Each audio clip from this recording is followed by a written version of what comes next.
everyone, welcome back to Nicole's Weight Loss Journey Wednesdays. I am missing a week again in here. I know, bad. It's not that I wasn't weighing myself or doing what I need to be doing. I was still doing everything right. I just wasn't feeling it. I'll just put it this way. Aunt Flo came to town. It turned out to be Shark Week. The Crimson Tide came in.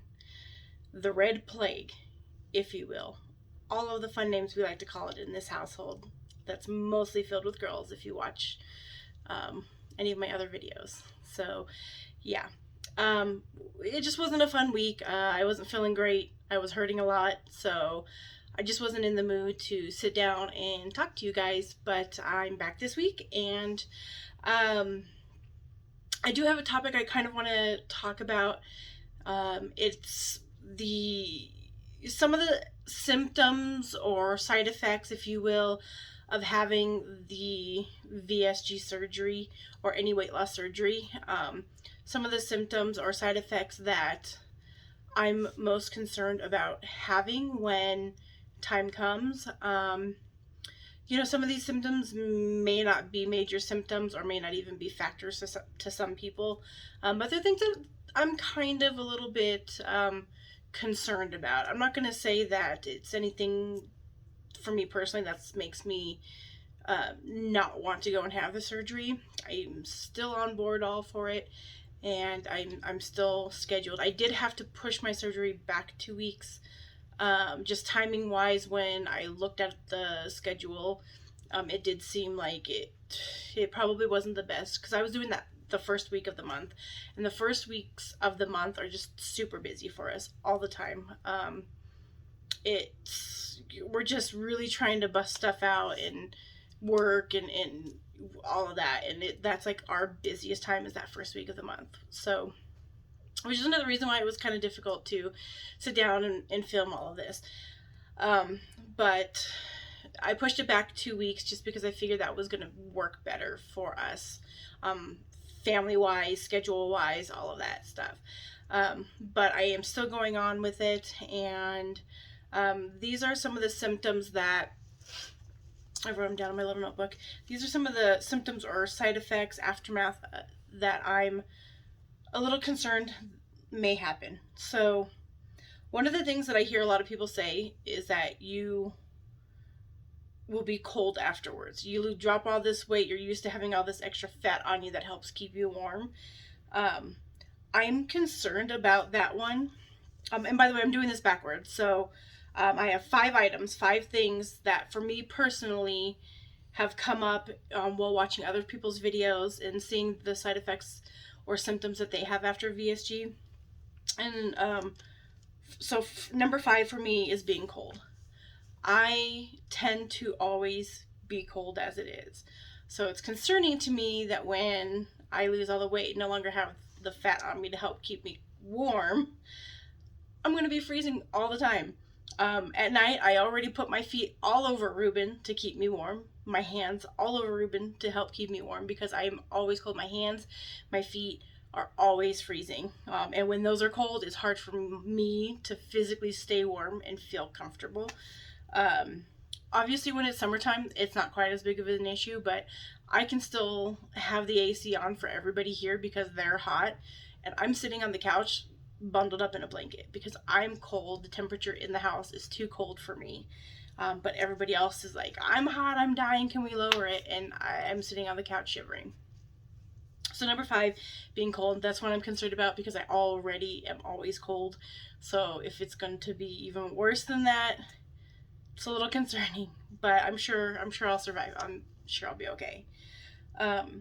Number 4 for me, and this one is actually, I've not seen a single person talk about this.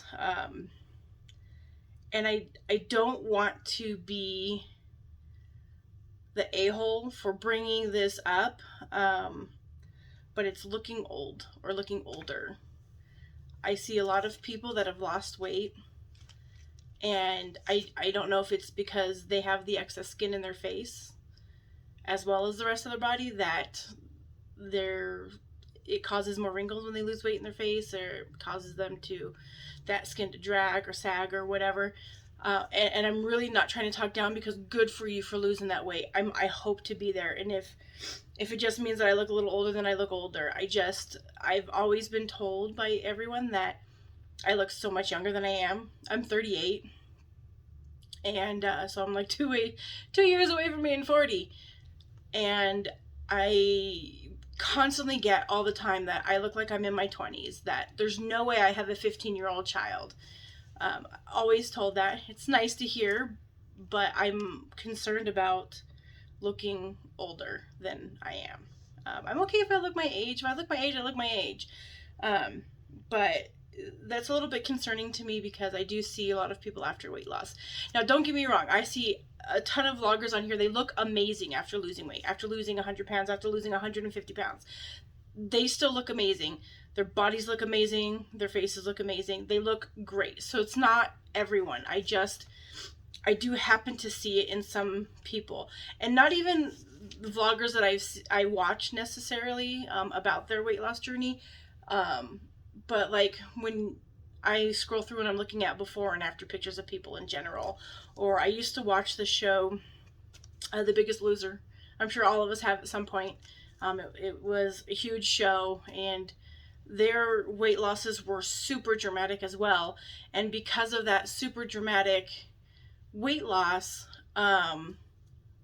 it's like some of the contestants started to look way older than they were. You would see people on there in their mid-20s, and they look 40 now. And I just, it's kind of a big one, but it's still kind of at the bottom of my list here. So it's at number 4. Like I said, worst case scenario, I actually look like I'm almost 40, which is what I am, and I'm okay with that. I just would hate to look much older than I actually am, and I have just kind of see that a lot. My number 3, this is kind of a big one for me, but at the same time, I have it kind of in the middle, because I'm concerned about it. I don't want it to happen to me, but if it does, I feel like I can learn from it. And it's the dumping syndrome. It's, I've heard of people having it. I've also heard that a lot of the vloggers that I do watch or listen to, they typically say like they've heard of it happening and that it hasn't happened to them, or it's only happened one time to them. I'm worried about dumping syndrome. That's when you eat too much of a fatty food or too much sugar or whatever. You eat something that your body doesn't agree with, and your body wants to purge it out, and you try to dump the food. One way or another, comes out the top, comes out the bottom, whatever. I'm concerned about that, because that's an awful feeling. I hate that feeling whenever something like that happens to me right now in general. But at the same time, I feel like if I do screw up and I eat something that I shouldn't be eating and it happens to me, maybe I'll learn from that. At the very least, maybe I'll learn from it. That's why I said it's in the middle, because I'm concerned about it happening. I don't want to be throwing up my food. I don't want to be sitting on the toilet for hours afterwards. So, none of that sounds like fun to me. I don't want to do it. So I personally am going to try my best to avoid that. I'm going to follow everything to a T as best as I can. I mean, we're all human here. I will likely screw up at some point. I'm not gonna lie, we all do. But dumping syndrome is something that I am concerned about, but at the same time, hopefully I learn from it and realize like I can't eat those foods anymore. So stop it. Number 2 on my list. Now this is a big one. Number 2 and number 1 kind of, I could interchange them, to be honest, because they're both my top 2 concerns. So number 2 is the loose skin afterwards. With my size, starting at over 300 pounds, I'm going to have loose skin. I know I'm going to have loose skin. It's inevitable, the shape of my body. I just know that when I lose that weight, there's going to be stuff hanging. There's going to be stuff dangling. I think the main reason I put it at number 2 is because I also plan, when I lose the amount of weight I want to lose and I'm at that goal weight that I want to be, which I don't necessarily have a number in my head quite yet. I think I would be 100% happy at 180 pounds. If I get under that, that's fine too, but I think that's probably my goal. I'd be happy to be under 200, to be honest, but I think my ideal goal is like 180, which is still considered overweight. But once I get to that, I know I'm going to have loose skin, because that's over 100-pound weight loss. It's like 130 something pound weight loss from start to finish. And it's just inevitable. I'm going to have loose skin. I have plans on already saving and having the skin removed. So although it is a huge concern to me because I'm worried about how I'm going to feel and look with that loose skin, I would like to sit here and tell you, like, I don't care. It's loose skin. It's going to happen. And I'm fine with that. My husband's fine with that. And truthfully, he doesn't care. Ruben's not going to care. That's what I love about him. He loves me no matter what. And I know that that's the case. So I'm not that concerned about what he's going to think, but I'm insecure in my body the way it is.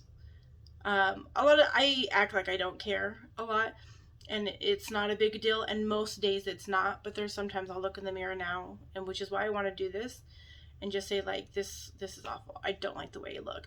So if I have all that loose skin, even after losing weight and knowing that I'm doing better and I'm healthier, and if I see all that, I don't know if it's going to affect me or how it's going to affect me. So that's why it's really high on that list. Even though I have plans of removing it, I'm going to have it removed because I don't want to be uncomfortable the rest of my life with loose skin. I am just concerned about how I'm going to feel physically and mentally prior to having that loose skin removed. So that's why it's at number 2. Because it'll be gone eventually. My number 1, and this may not be a number 1 for most people out there, is losing my hair.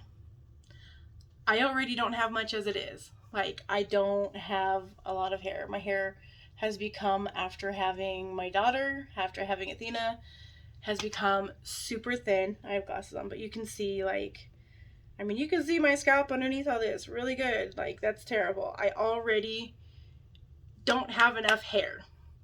And if I'm going to lose more hair, I am worried about being basically completely bald. Like, I know that I've heard people talk about after several months, and as long as you're taking all your vitamins and all of that, that it'll come back.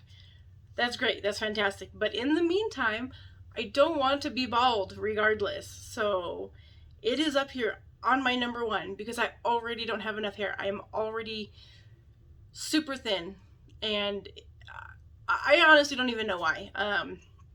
Basically, like I said, after having Athena, after having Athena, my hair has just gotten thinner and thinner and thinner. And I don't even know what to do about it. At this point, I've tried taking vitamins and washing with castor oil and all of that good stuff, but I don't know. None of it seems to help. So my number 1 is losing my hair because I don't have enough as it is. And if I lose it all, then I don't know where I'm going to be at that point. I feel like I've always really liked my hair. It's kind of frizzy and all over the place. I don't do a whole lot with it, but I've always liked my hair, even with it being thin. Prior to it being thin, it was just really nice and thick and all of that. But even still today, like, I still like my hair. It's a big part of me. It's one of the parts of me that I feel help keep me feeling good about myself.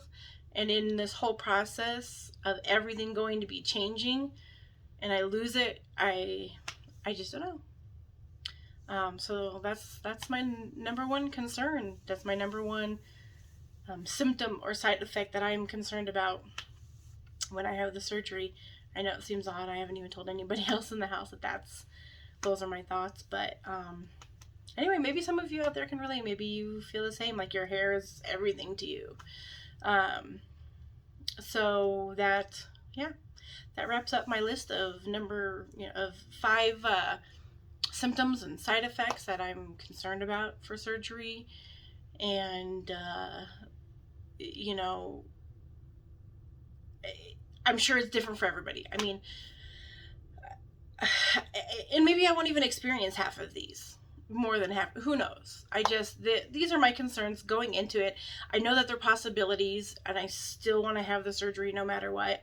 They're just things that I am concerned about happening, and, you know, we'll see what happens.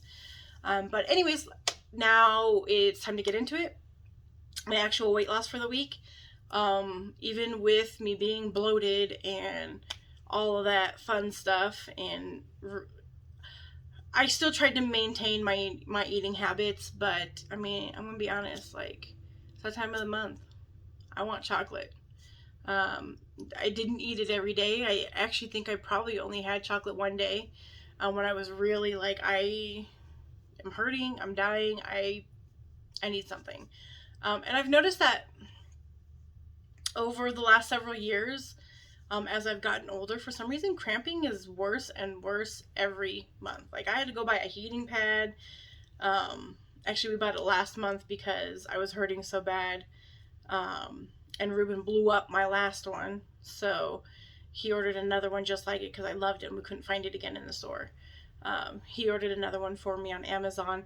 And of course, it came last month. It came like the day after. I would have needed it anyway.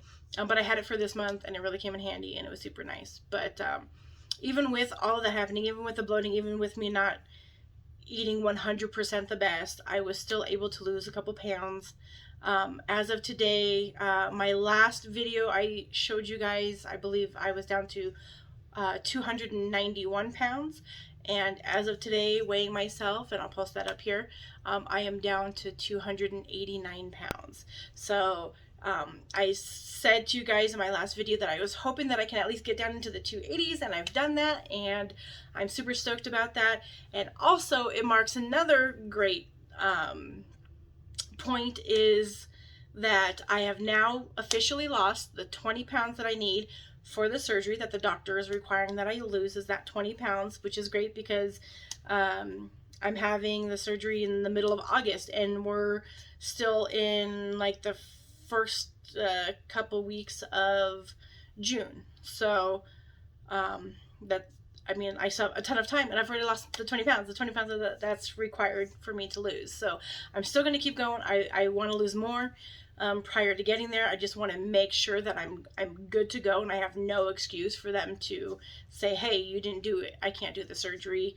I don't think that'll be the case regardless, but I've really been trying my hardest to get this, and like, yes, I've stumbled a bit here and there, but I still am. I'm still working my butt off. I got not wearing it because I keep forgetting to put it on the last couple days, but I bought a Samsung watch, the like Galaxy Active watch, that actually, except for the last 2 days, because I keep forgetting to put it on, has been super helpful. Actually, I keep telling everyone that it's fat shaming me because it tells me that I've been sitting too long, and I sit all day. Well, I'm at work driving, like I drive all day long, so I sit, but it keeps popping up like, hey, how about some stretches? How about stand up for a minute? How about go for a walk all day long? It's kind of annoying. But at the same time, it has been super helpful because it's making me want to get my daily goals that the watch has set. I'm sure I could change it, but it has like the 6,000 steps set in daily. It has like, it wants you to do a 30-minute workout every day. It wants, there's something else on there. I think the amount of hours that you're active, it wants you to like at least get up every hour, and so it tracks that you've gotten up every hour. And even though, yes, I'm driving and all of that, when it comes on and if I get a chance and it says like, how about a stretch or whatever, I'll turn on those stretches, and I'll try, even in the car, I'll try to do some stretches. Or if I've got a second, if I don't have anywhere that I'm going right that second, like I'll get out of the car and I'll, stand up for a second. And so it tracks all of that. So it's been super helpful in all of that. I have been the last week since having the watch, I have gone on more walks, which is one of the things we've been trying to do in general. We were doing it, and then, mom came to town. Things kind of drifted off. I told you that in the last video. But I still tried to maintain some sort of activeness, but like with the watch, like tracking it, I feel like I have to now, which is great. So we have walked more. Even with the walks, I'll still do a little workout here in the house, and have all of that add up and get my daily accomplishments, because I still want to get in that. We just don't move enough, again, because like I'm sitting in a car all day or I'm sitting at home. So I still definitely try to get in those steps plus a workout. So it's been super helpful. And I'm proud of myself. I'm happy that I've already met that goal and I still have 2 months. So it'd only be a month and a half, but like I said, I had to push that appointment back by 2 weeks. So I still have 2 months as of this day, and I've already met what the doctor wants me to lose, but I'm going to keep going. I'm going to keep going. So, anyways, I think my next video I'm going to post about what I eat in a day. If you guys want to see that, just let me know. Comment below and let me know that that's something you would like to see. And I think I'm going to work on getting that together for you guys. And that's it. So thanks for watching, and I will see you guys in the next video. Bye.